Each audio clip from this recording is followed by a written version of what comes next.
Welcome back, everybody. You got Will and I Man here from the Block Runner, MetaZone, and Rovi, and today another Bitmap update, number 7. Big one, dude. Big one. Yeah. So, let's talk about, I guess, the latest inscription number update for Bitmap. Well, as of today, our time, it's a Tuesday. Yeah, Tuesday. This video though will be posted on a Wednesday. That's correct. So this number will definitely change by then. But we're kind of like, playing along with the future. Yeah. We're anticipating by tomorrow we'll probably be like on the cusp of this blockout that we've been calling it, right? Yeah. So what is the blockout? That is the point in time, kind of like the singularity, right? Yeah. The point in time where the Metaverse and the Bitcoin blockchain officially like merge into a singular entity. Yeah. Right? It's been like a slow process up until now. But once we claim all these existing blocks, a new era will emerge. It's now... Did you know that we're more than just a YouTube channel? We also built MetaZone, the first app store for the Metaverse. Buy, sell, and explore a new class of digital assets like our flagship game Rovi.ai. Support us by collecting your digital assets through MetaZone at metazone.io. Like, comment, and subscribe to stay updated. All right, back to the video.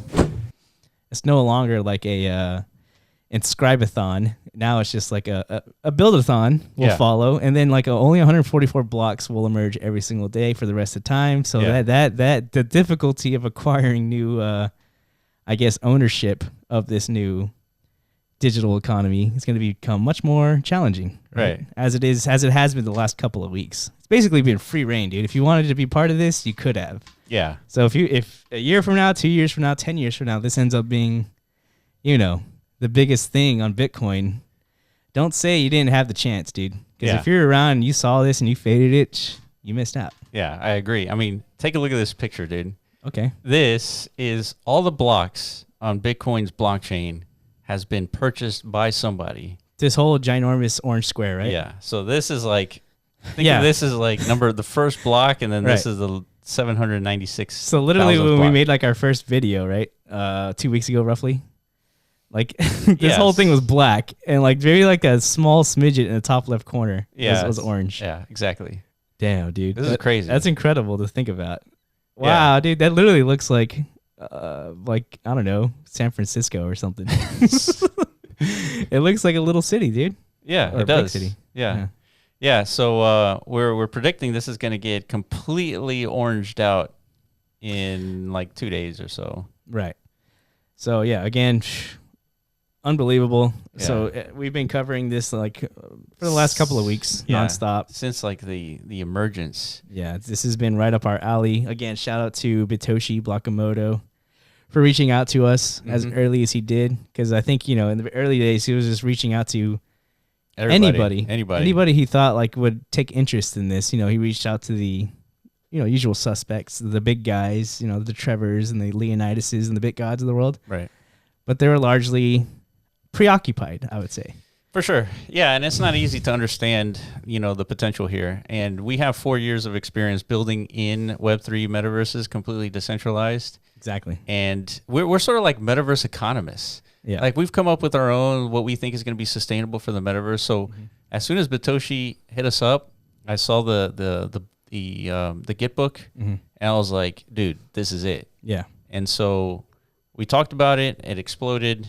We saw it when it was 300 inscriptions, and right now we're looking at 792,000 inscriptions. Yeah, which this is Unisat, so that's not like the 100% true count. But correct. Yeah, and so we're going to maintain this number for now, just because this is more of a measure of interest rather than like an accurate count of valid inscriptions. That's true. That's a good point. Yeah, because people who inscribe are not necessarily trying to waste, their dollars here, right? They're trying to inscribe valid inscriptions, right? So this is just, think of it as a measure of interest. I mean, this is massive, dude. I don't think there's another ordinals project out there with this many inscriptions associated. Not even .sats, I don't think, has this many. No, .sats. I think they have more unique like holders, right? Yeah, they have like 50,000 holders. Because that makes sense. There you go, 381,000. Yeah. We already doubled them up, it, dude. Yeah.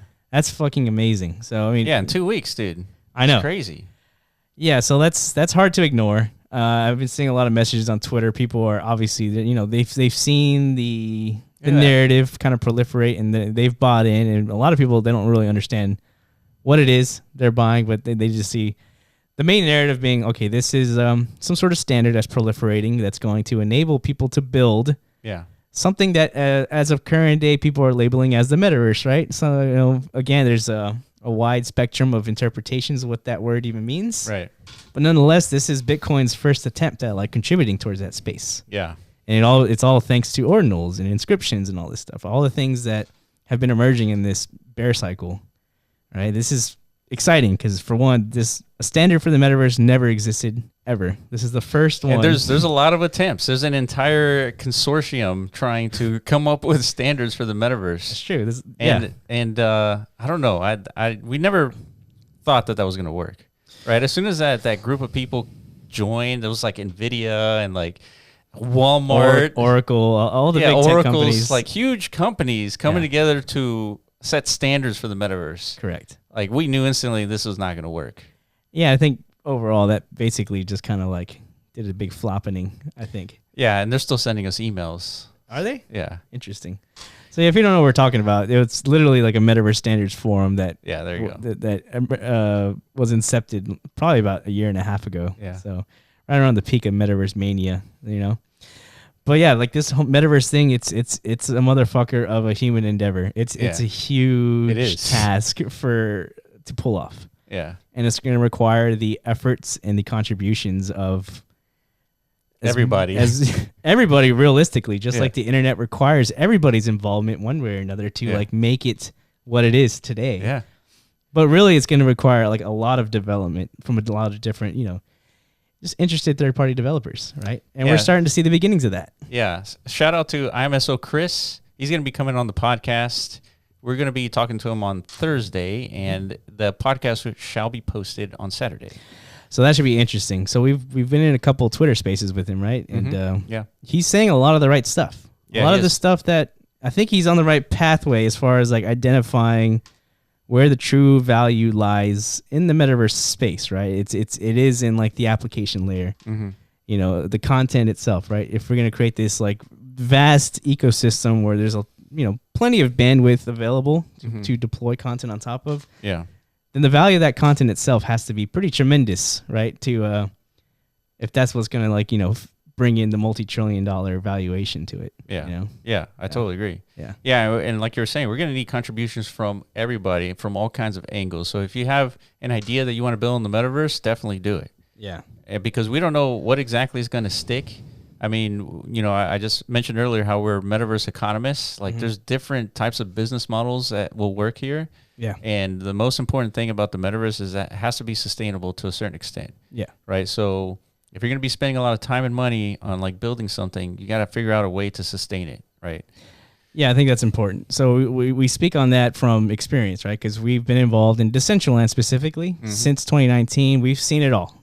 Yeah. We've seen every attempt at, projects that they raise funding through like some sort of NFT sale, couple $100,000. They sell a vision, an idea for a game. They deploy this thing like an MVP version of it, and not enough consideration was made as far as like how are they going to bring in revenue like most businesses do in order to sustain development further and create more engagement and stuff like that. It's tough. It's weird that they don't think about that. I feel like that's like 101 stuff, but maybe not. Yeah, but that's just one example. But there has been success stories too. Decentral Games is a great, they're huge. Yeah, that's a great like case study as far as like something of value that can actually be deployed in the metaverse space and generate millions of dollars in revenue. That's right. We've seen it happen. They went bonkers. Yeah, they're making millions of dollars every week. Yeah. I don't think a lot of people know that. No, they don't. But we do. Yeah. We saw it happen before our eyes. Ourselves, we built a platform where our creators came in, made content. People bought this content, deployed it on our lands. Right. We generated millions of dollars worth of mana for this community. Yeah, yeah. I don't think a lot of people know that. Yeah. But we do. Yeah. It happened, right? So these things are possible. And I think it's important for people to know, the doubters like, oh, dude, nothing of value has ever been created in the metaverse. It's a complete failure. Bullshit. That's a lie. Yeah. That's a straight up lie. Yeah, and just because it hasn't really panned out, like in the grand scheme of things for the metaverse, doesn't mean you should stop working on it. Yeah, you don't just give up. Yeah. Yeah. Anything worth a damn is it's going to be challenging, right? Yeah. It is. So that's what's so cool about this bitmap thing. Now we have like probably the biggest like ecosystem as far as the metaverse is concerned, like the largest pool of ownership. Yeah, yeah. So that means we have a much wider spectrum of participation, right? Yeah. Contribution. That's what excites me the most. Yeah, we got more holders than like other deeds, right? Yeah. And Bored Apes. Like this is a big project. Yeah. And everybody's contributing to it. It's not like there's no head to cut off here on this snake, basically. No. Unless we all figure out who Batoshi is. That's the and only even head. then, it doesn't matter because That's true. you can still build on Bitmap without Batoshi. I mean, Batoshi got the wheels churning and all that with this bitmap standard, and we still need to figure out what is that improvement that's going to enable parcel ownership and distribution. That can't be understated enough. Like we got in a community sense, we all need to kind of rally around this idea, right? Because as soon as blockout occurs, days from now, the ecosystem has to continue to expand one way or another. And we got to figure out these value mechanisms that are going to bring in, demand into the bitmap market and ecosystem. And then we need to figure out ways to, again, expand the user base, bring more people on to own a fragment or a piece of it, right? That's the whole point of the standard, right? The parcels within the blocks. Yeah. That has to be distributed. Yeah. One way or another. Yeah, 100%. Yeah, so that's going to be the next significant standard that comes out from Satoshi Nakamoto, and he's going to need contribution from everybody in the community to make sure that this standard is correct, right? It's the right standard to build on, basically. Yeah, so I guess what do you think is like the best way to kind of like for us and our community kind of like contribute to that? What should we lay out as far as expectations or like maybe like a process flow of what it is, how the user should expect this to go? Well, as far as the next phase of the standard goes, we've been putting a lot of thought into it, and we realize that potentially the indexers are going to play a critical role here. Because we don't have a smart contract layer. There's no logic layer on Bitcoin. And, of course, there's like this thing called BOSS. And, there's these inscriptions with logic. But I don't think we can rely on that when it comes to this particular standard. And so we got to rely on indexers. And so I know that Batoshi is working with Track. And we have a few indexers from Tomlinson. And I guess maybe Ordinal's wallet has an indexer. So we're going to have to rely on those. But, nonetheless, the standard needs to be set. And ultimately, we're gonna have to rely on these indexers. But how do we contribute? Well, that's a good question. And I think the way that we start is through GitHub, and then from there we just join the Bitmap Discord and Telegram, and that's it. Well, the best we could do now is get the conversation going amongst ourselves, and I guess anybody watching this, you guys are most likely interested, and have maybe even a vested interest in progressing this ecosystem down the line. So if we know the next phase is going to be that, we need to kind of like channel our focus onto these very specific, action items, right? So we could bring them up in these types of conversations, and we have, we got a comment section, we got a Discord. You guys want to come in and let's talk about this stuff. Yeah. Because it reminds me a lot of like early Decentraland, right? It's like everyone's excited, everyone sees the potential and all this stuff, but man, like everyone's still pretty fragmented as far as like there's not enough like focus on like what's actually needs to be achieved from a dev perspective, right? Yeah.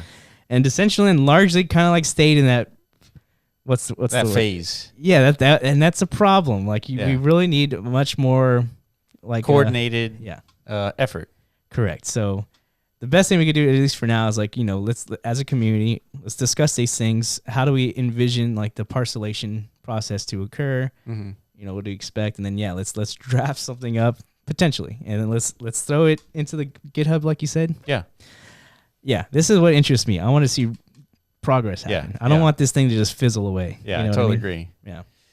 So let's take a look at, again, 793,000. Once this breaches 800,000, which could be in the next few hours, we're going to transition to Ordinal's wallet, and they have the accurate supply here.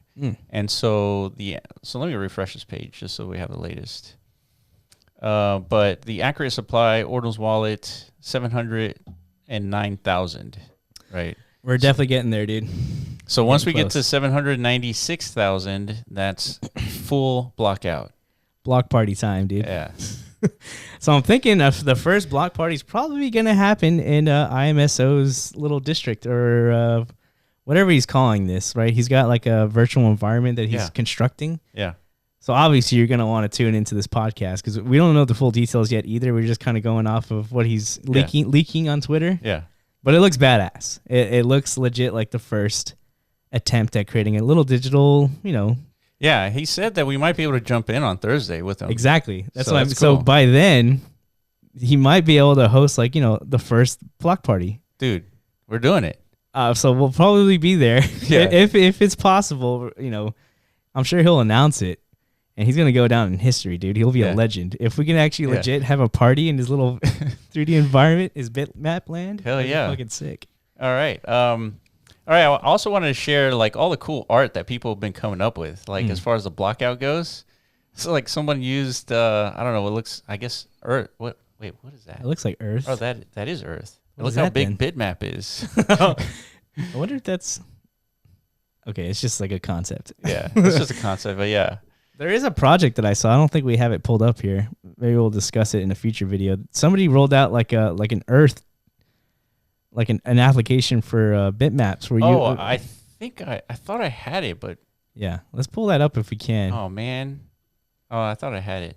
Okay, well, let me just attempt to explain it. But we've seen this before. If you're familiar with OVR, it isn't like an OG Metaverse project, right? Where it's like an augmented reality ecosystem, basically where you can claim ownership of parcels of real Earth, right? And within that, if you own these parcels, you basically have access to deploy whatever it is you want, right? Here we are. So here we are. I think the same thing is pretty much emerging here on Bitmap. Yeah, the Bitmap Earth projects bring real-world utility and bitmaps, mapping bitmap ownership to the Earth via Google Plus codes. There you go. Infinite layers and infinite use cases for the community to mint their bitmap location. So that's interesting. So they're tying the whole bitmap protocol with like land on Earth. Yeah. Okay. Yeah. So all the links will be in the description, and we definitely got to go a little bit deeper on all this. Look at that. Network your local and global community. Create, fund, and participate in decentralized governance of local and global projects with real-world grassroots, ecological, and social outcomes. Yeah, so be on the lookout. There's going to be tons of projects building on Bitmap. I think so. And you're going to see a ton more, like 1,000x, of these types of tweets. Yeah, so we're going to try and do our best as far as finding these out ourselves too. Like we do this all the time, right? Whenever we discover BRC20s, it's like we're gonna see a lot of these in the future, and we did. Yep. And when we had to give out a disclaimer, right, during that phase of discovery. It's like, listen, this is really cool. This is like very entertaining. Yeah. But don't buy any of this stuff, right? Yeah. That's what we told everyone. I think even though we believe in the bitmap stuff so much, I think we have to give the same disclaimer. Yeah, because people will come out and paint the bluest of skies, and they'll convince people, and they probably don't have the best intentions. In some cases, they're legitimately trying to build something of value, right? So, and that's the way markets go, right? Yeah. It's a free market ecosystem. Anybody's willing to come in and try and create value. That's the point. But you've got to be very stringent as far as like your own due diligence. Yep. Your expectations as far as like how I should trust or not trust people in this space, stuff like that. And we're gonna help. Yeah. We're gonna help as much as we can. That's why we're bringing IMSO on. I don't think you got anything to worry about. This guy, he has a proven track record on Solana and previous projects. This guy is truly trying to build something significant, and that's why we're bringing him on. Yeah.